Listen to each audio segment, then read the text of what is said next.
ಅಜೀಮ್. ಈಗ ನೀವು ಭಾಳಷ್ಟು ಪ್ರಶ್ನೆಗಳು ಕೇಳಿದ್ದೀರ ನೀವು, ಆದರೆ ನಾನು ನಿಮಗೆ ಒಂದು ಪ್ರಶ್ನೆ ಕೇಳ್ತೀನಿ, ಭಾಳ ಗಂಭೀರವಾದ ಪ್ರಶ್ನೆ. ಆ ಪ್ರಶ್ನೆ ನೀವು ಯಾಕೆ ನಮ್ಗೆ ಕೇಳಲಿಲ್ಲ ಅಂತ ಹೇಳ್ಬಿಟ್ಟು. ಆ ಪ್ರಶ್ನೆ ಏನಂತ ಹೇಳಿದ್ರೆ, ನೀವು ಗಾರ್ಬೇಜ್ ಬಗ್ಗೆ ಮಾತನಾಡಿದ್ರಿ, ನೀರಿನ ಬಗ್ಗೆ ಮಾತನಾಡಿದ್ರಿ. ಇವತ್ತು ಬೆಂಗಳೂರಿನಲ್ಲಿ ಭಾಳ ಸೀರಿಯಸ್ ಪ್ರಾಬ್ಲಮ್ ಇದೆ, ಅದು ನಿಮ್ಗೆಲ್ಲರ ಗಮನಕ್ಕೂ ಇದ್ರೂ ನೀವು ಅರ್ಥ ಮಾಡ್ಕೊಂಡಿಲ್ಲ. ಇವತ್ತು ನಮ್ಮಲ್ಲಿ ಏನು ಡ್ರಿಂಕಿಂಗ್ ವಾಟರ್ ಪೈಪ್ಲೈನ್ಸ್ ಇವೆ ಬೆಂಗಳೂರು ನಗರದಲ್ಲಿ, 25% ಪೈಪ್ಲೈನು 100 ವರ್ಷ ಹಳೆ ಪೈಪ್ಲೈನ್ಸು, 50% ಪೈಪ್ಲೈನ್ಗಳು 25 ವರ್ಷಗಳ ಹಳೆ ಪೈಪ್ಲೈನ್ಗಳಿವೆ. ಆ ಹಳೆ ಈ ಪೈಪ್ಲೈನ್ಸು ನಮ್ಮಲ್ಲಿ ಪಾಸ್ ಆಗೋ ಒಂದು ವಿಧಾನ ನಿಮ್ಗೆ ನೋಡಿದ್ದೀರಾ? ಡ್ರೈನೇಜ್ ಮುಖಾಂತರ ಪಾಸ್ ಆಗುತ್ತೆ. ರೆಸ್ಟ್ ಹಿಡಿದು ಹೋಲ್ಗಳು ಬಿದ್ದು ಆ ಕೊಳಚೆ ನೀರು ಅದರಲ್ಲಿ ಹೋಗಿ, ಕೆಲವು ಜಾಗದಲ್ಲಿ ಯೂರಿನಲ್ಸ್ ನೀರು ಹೋಗಿ ಇವತ್ತು ಎಷ್ಟು ಜನ ಸಾವಿರಾರು ಮಕ್ಕಳು ಸಾಯ್ತಾ ಇದ್ದಾರೆ. ಇದರ ಬಗ್ಗೆ ನೀವು ಸರ್ಕಾರಕ್ಕೆ ಪ್ರಶ್ನೆ ಮಾಡಬೇಕು. ನೀವು ಇಂಥ ಗಂಭೀರವಾದ ಪ್ರಶ್ನೆಗಳು ನಮ್ಮ ಮುಂದೆ ಇದೆ, ಇದು ಭಾಳ ದೊಡ್ಡ ಸಮಸ್ಯೆ. ಎರಡನೇದಾಗಿ ರೆವೆನ್ಯೂ ಸೈಟ್ಸ್ ಬಗ್ಗೆ ಮಾತನಾಡ್ತೀರಾ ನೀವು. 50% ಜನ ಎಲ್ಲ ಹೊರಗಡೆ ಬಂದು ರೆವೆನ್ಯೂ ಸೈಟ್ಸ್ ತಗೊಂಡಿದ್ದಾರೆ. 5 ವರ್ಷ ಆಯಿತು ನೀವು ರಿಜಿಸ್ಟ್ರೇಷನ್ ಸ್ಟಾಪ್ ಮಾಡಿ. ನಾವೆಲ್ಲ ಕೇಳಿಕೊಂಡು ಇವತ್ತು ಒಬ್ಬ ವ್ಯಕ್ತಿ ರೈತ ಏನು ಮಾಡ್ತಾನೆ, 20 ಎಕರೆ ಭೂಮಿ ಮಾರಿ ಬೆಂಗಳೂರು ಬಂದು 3 ಸೈಟ್ ತಗೊಳ್ತಾನೆ. ಒಂದು ಸೈಟಲ್ಲಿ ಮನೆ ಕಟ್ತಾನೆ, ಇನ್ನೊಂದು ಸೈಟು ಮಕ್ಕಳ ಎಜುಕೇಷನ್ಗೋಸ್ಕರ ಮಡಗಿರ್ತಾನೆ, ಇನ್ನೊಂದು ಸೈಟು ಮಕ್ಕಳು ಮದುವೆಗಂತ ಮಡಗ್ತಾನೆ. ಇವತ್ತು 5 ವರ್ಷದಿಂದ ನೀವು ಸೈಟ್ ಮಾರಾಟ ಮಾಡೋಕ್ಕಾಗಿಲ್ಲ. ಎಷ್ಟು ಜನ ಹೆಣ್ಮಕ್ಳು ಮದುವೆ ಆಗದೆ ಇದ್ದಾರೆ ಗೊತ್ತಾ? ಇದು ಎಲ್ಲ ಸಮಸ್ಯೆಗಳು ಸರ್ಕಾರದ ಮುಂದೆ ಸರ್ಕಾರದ್ದು ಸರಿಪಡಿಸಿಲ್ಲ. ಇದೆಲ್ಲ ಗಂಭೀರವಾದ ಪ್ರಶ್ನೆಗಳು. ಯಾರೋ ಅವರು ಪ್ರಶ್ನೆ ಕೇಳಿದ್ರು, ಏನಂತ ಹೇಳಿದ್ರೆ ರಾಷ್ಟ್ರೀಯ ಪಕ್ಷಗಳು ಮಾತ್ರ ಇರಬೇಕು, ರೀಜನಲ್ ಪಕ್ಷಗಳು ಇರಬಾರ್ದು ಅಂತ ಹೇಳ್ಬಿಟ್ಟು.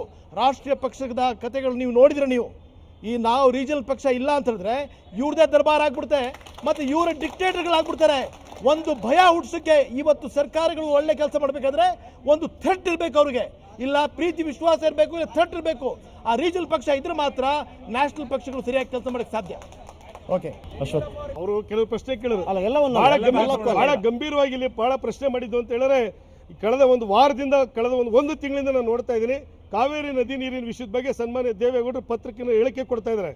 ದಯವಿಟ್ಟು ನೀವು ನನ್ನ ಜೊತೆ ಬನ್ನಿ, ನಾನೊಂದು ಮಾಹಿತಿ ಕೊಡ್ತೀನಿ. ನಾನು ಸುಮ್ಮನೆ ಆಸ್ ಎ ಸ್ಪೋಕ್ಸ್ ಪರ್ಸನ್ ಆಗಿ ಮಾತಾಡಬೇಕಾದ್ರೆ ನಾನೇನೋ ಇದ್ರ ಥರ ಮಾತಾಡಲಿಕ್ಕಲ್ಲ. ರಾಮನಗರದಲ್ಲಿ ಪ್ರೆಸ್ ಮೀಟ್ ಮಾಡಿ ನಾನು ಹೇಳಿದ್ದೀನಿ, ಈ ರಾಜ್ಯದಲ್ಲಿ 28 ಜನ ಲೋಕಸಭಾ ಸದಸ್ಯರಿದ್ದಾರೆ, BJP ಕಾಂಗ್ರೆಸ್ ದಳ ಎಲ್ಲ ಪಾರ್ಟಿಯವರು ಇದ್ದಾರೆ.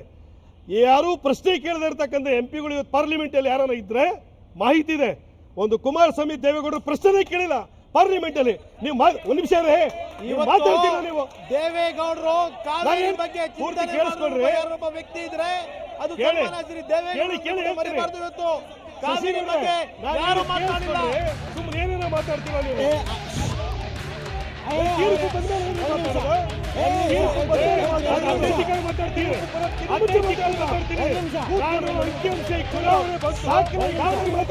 ಒಂದು ವೇಳೆ ಯೋಗೀಶ್ವರ್ ಅವರಿಗೆ ಟಿಕೆಟ್ ಕೊಟ್ರೆ ಅವರನ್ನ ಸೋಲಿಸಿ ಅಂತ ಹೇಳಿ ನೀವು ಕರೆ ಕೊಡ್ತೀರಾ ಅಂತ ಕೇಳಿದ್ರು ಅವರು. ನಮ್ಮಲ್ಲಿರುವಂತಹ ಅನೇಕ ಸಮಾನ ಮನಸ್ಕ ಮುಖಂಡರು ಕಾಂಗ್ರೆಸ್ ಪಕ್ಷದಲ್ಲಿ ಯಾರಿದ್ದಾರೆ, ನಾವೆಲ್ಲ ಜಂಟಿಯಾಗಿ ಹೋಗಿ ನಮ್ಮ ನಾಯಕರ ಹತ್ರ ಪ್ರಬಲವಾದಂತಹ ಒತ್ತಾಯವನ್ನು ಹೇರಿದ್ದೇವೆ.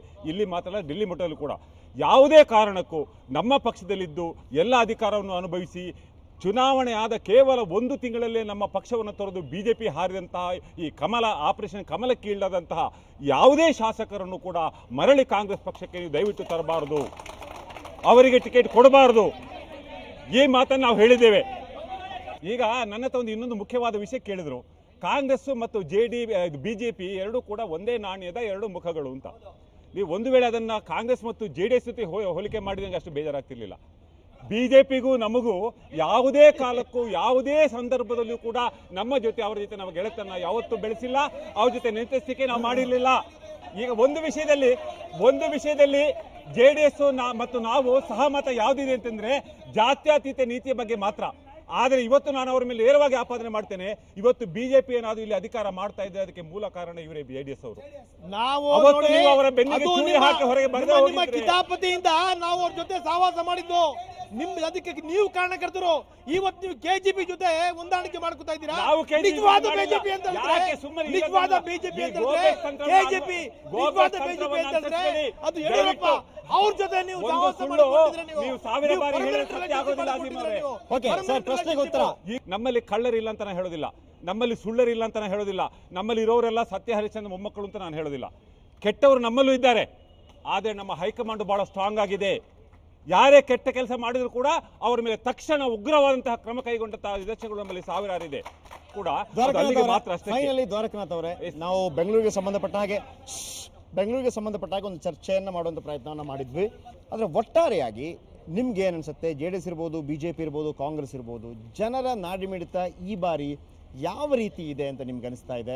ಈ ಬಾರಿಯ ಚುನಾವಣೆ ಒಂದು ಯಾವ ದಿಕ್ಕಿನಲ್ಲಿ ಸಾಗ್ಬೋದು ಅಂತ ಅನಿಸುತ್ತೆ? ಯಾಕಂದರೆ ವಿಶೇಷವಾಗಿ ಬೆಂಗಳೂರು ಅಂತ ಹೇಳುವಾಗ ಅಲ್ಲಿ ನಾನು ಹೇಳಿದೆ, ಜಾತಿ ಹಣ ಅಷ್ಟೊಂದು ಪ್ರಬಲವಾಗಿರೋದಿಲ್ಲ, ಬೇರೆ ಒಂದು ಸಮಸ್ಯೆಗಳೇ ಅಲ್ಲಿ ಭಾಳ ಪ್ರಮುಖವಾಗಿರುತ್ತೆ.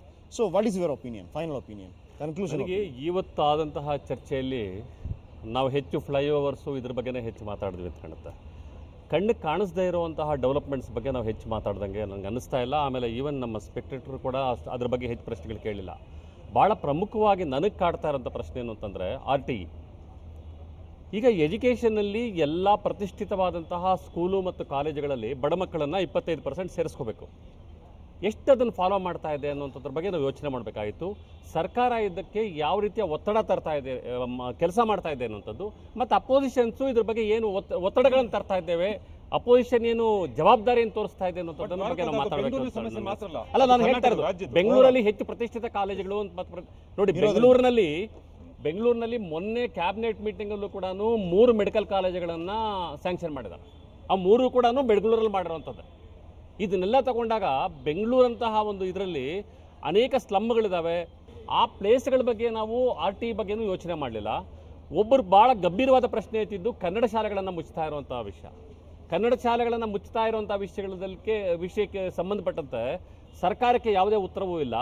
ಅದ್ರ ಜೊತೆಗೆ ನಮ್ಮ ಅಪೋಸಿಷನ್ ಪಾರ್ಟೀಸ್ ಕೂಡ ಎಷ್ಟು ಗಂಭೀರವಾಗಿ ಅದ್ರ ಬಗ್ಗೆ ಪ್ರತಿಭಟನೆ ಮಾಡಿದ್ರೆ ನಾವು ಯಾರು ನೋಡೇ ಇಲ್ಲ. ಇದ್ರ ಬಗ್ಗೆ ಭಾಳ ಚರ್ಚೆ ನಡೀತಿದೆ. 4-5 ಜನ ಯಾವಾಗಲೂ ಕನ್ನಡ ಶಾಲೆ ಮುಚ್ತಾ ಇದ್ದಾರೆ. ಕನ್ನಡ ಶಾಲೆ ಮುಚ್ಚುತ್ತಿಲ್ಲ, ಮರ್ಜು ಮಾಡ್ತಾ ಇರ್ತಕ್ಕಂಥ ಉದಾಹರಣೆಗೆ ಶ್ರೀರಾಮ್ಪುರದಲ್ಲಿ ಒಂದು ಶಾಲೆ ಇದೆ, ಗಾಂಧಿನಗರದಲ್ಲಿ 1 ಶಾಲೆ ಇದೆ. ಶ್ರೀರಾಮ್ಪುರದಲ್ಲಿ 5 ಜನ ಮಕ್ಕಳಿದ್ದಾರೆ, ಗಾಂಧಿನಗರದಲ್ಲಿ 8 ಜನ ಮಕ್ಕಳಿದ್ದಾರೆ. ಆ ಮಕ್ಕಳು ಹೇಳ್ತಾರೆ, ನಮ್ಗೆ ನಮ್ಗೆ ಆಟ ಆಡೋದಕ್ಕೆ ಗ್ರೌಂಡ್ ಬೇಕು, ಜೊತೆಯಲ್ಲಿ ಫ್ರೆಂಡ್ಸ್ ಬೇಕು ಅಂದರೆ 4 ಜನ ಮಕ್ಕಳನ್ನ ಇಟ್ಕೊಂಡು ಏನು ಪಾಠ ಮಾಡಿದ್ರು? ಇಬ್ಬರನ್ನು ಸೇರಿಸಿ ಒಟ್ಟಿಗೆ ಮಾಡಿದಾಗ ಒಂದು 15-20 ಜನ ಸ್ಟೂಡೆಂಟ್ಸ್ ಆಗ್ತಾರೆ. ಅವ್ರು ಆಟೋನು ಓಡ್ತಾರೆ, ಪಾಠನೂ ಓದ್ತಾರೆ. ಮತ್ತು ರೈತನ ಮಗ ಮಾತ್ರ SLC ಅವ್ರಿಗೆ ಓದ್ಬಿಟ್ಟು ಟ್ರ್ಯಾಕ್ಟರ್ ಓಡಿಸ್ಬೇಕು. ಎಲ್ಲರ ಮಕ್ಕಳುಗಳು ಇಂಗ್ಲೀಷ್ ಓದ್ಕೊಂಡು ಇವತ್ತು ಇಂಗ್ಲೀಷ್ ಓದಿರೋ ಮಕ್ಕಳು ಈ CET ಎಕ್ಸಾಮ್ನಲ್ಲಿ ಅವ್ರ ಜೊತೆ ಹಳ್ಳಿನಲ್ಲಿ ಓದಂಥ ಮಕ್ಕಳುಗಳು ಕಾಂಪೀಟ್ ಮಾಡೋಕ್ಕಾಗಲ್ಲ ಸರ್. ಇವೆಲ್ಲವೂ ಅರ್ಥ ಮಾಡ್ಕೋಬೇಕಾಗ್ತದೆ. ಚುನಾವಣೆಯಲ್ಲಿ ಮತದಾರರ ಮನಗೆಲ್ಲಲು ರಾಜಕೀಯ ಪಕ್ಷಗಳ ಜಂಗಿ ಕುಸ್ತಿ ಮೆಗಾ ಫೈಟ್. ಇವತ್ತಿನ ಮೆಗಾ ಫೈಟ್ನಲ್ಲಿ ಬೆಂಗಳೂರು ನಗರದ ಜನಪ್ರತಿನಿಧಿಗಳಿಗೆ, ರಾಜಕೀಯ ಪಕ್ಷಗಳಿಗೆ ಏನೆಲ್ಲ ಪ್ರಶ್ನೆಗಳನ್ನು ಹಾಕ್ತಾರೆ, ಆ ಪ್ರಶ್ನೆಗಳಿಗೆ ಏನೆಲ್ಲ ಉತ್ತರವನ್ನು ಜನಪ್ರತಿನಿಧಿಗಳು ನೀಡಿದ್ರು, ವೋಟ್ ಆಕಾಂಕ್ಷಿಗಳು ಯಾವೆಲ್ಲ ಭರವಸೆಗಳನ್ನು ಕೊಟ್ಟರು ನೀವು ನೋಡಿದ್ರಿ. ಮುಂದಿನ ಮೆಗಾ ಫೈಟ್ ನಿಮ್ಮ ಊರಲ್ಲೇ ನಡೆಯುತ್ತೆ. ನಿಮ್ಮ ಊರಿನ ಜನಪ್ರತಿನಿಧಿಗಳಿಗೆ ಪ್ರಶ್ನೆಗಳನ್ನು ಹಾಕೋದಕ್ಕೆ ಸಿದ್ಧವಾಗಿರಿ. ಹಾಗೆಯೇ ನಿಮಗೆ ಯಾರೆಲ್ಲ ಭರವಸೆ ಕೊಡ್ತಾರೆ, ಭರವಸೆ ಕೊಡೋದಕ್ಕಿಂತ ಮೊದಲು, ವೋಟ್ ಹಾಕುವುದಕ್ಕಿಂತ ಮೊದಲು ಆಲೋಚನೆ ಮಾಡಿ. ಒಂದು ವೇಳೆ ಭ್ರಷ್ಟರು, ಅಪ್ರಾಮಾಣಿಕರು ಆಯ್ಕೆಯಾಗಿ ಬಂದರೆ ಅದಕ್ಕೆ ನೀವು ಕೂಡ ಕಾರಣರಾಗಿರ್ತೀರಿ. ಹಾಗಾಗಿ ನಿಮ್ಮ ವೋಟನ್ನು ಮಿಸ್ ಮಾಡಬೇಡಿ. ಪ್ರಾಮಾಣಿಕರನ್ನು ಆಯ್ಕೆ ಮಾಡೋದು ನಿಮ್ಮ ಹಕ್ಕು. ಇದು ಈ ಹೊತ್ತಿನ mega fight. Next mega fight ನಿಮ್ಮ ಊರಲ್ಲೇ.